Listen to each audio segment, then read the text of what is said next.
केंद्र शासनाच्या विकसित भारत संकल्प यात्रेला 100% यशस्वी करा, असे आवाहन केंद्र शासनाच्या सहसचिव अनिता शाह अकेला यांनी सातारा जिल्हावासियांना केले असतानाच दुसऱ्या बाजूला जिल्ह्यातील विविध गावांमध्ये केंद्र शासनाच्या संकल्प यात्रेला काही नागरिकांकडून विरोध दर्शवला जात असल्याचे चित्र दिसत आहे.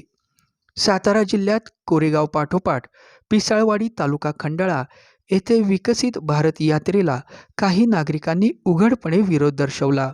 सदरील योजना केंद्र सरकारच्या आहेत, व्यक्तीच्या नाहीत, असे सांगत पंतप्रधान नरेंद्र मोदी यांचे विकास रथावरील नाव रथावरील स्वयंसेवकांना झाकायला लावले असल्याची धक्कादायक बाब समोर आली आहे. संकल्प यात्रा त्यामध्ये पंतप्रधान नरेंद्र मोदी यांचे नाव व मोदी सरकार असा उल्लेख असलेले संकल्प रथ याबद्दल आक्षेप का घेतला जात आहे, असा सर्वसामान्य नागरिकांना देखील प्रश्न पडला आहे.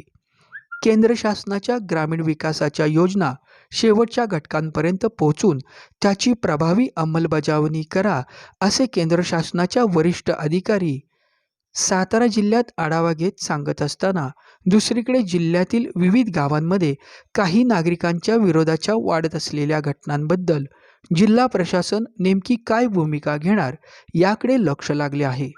आपण पाहत आहोत गुरुच्या बातम्या.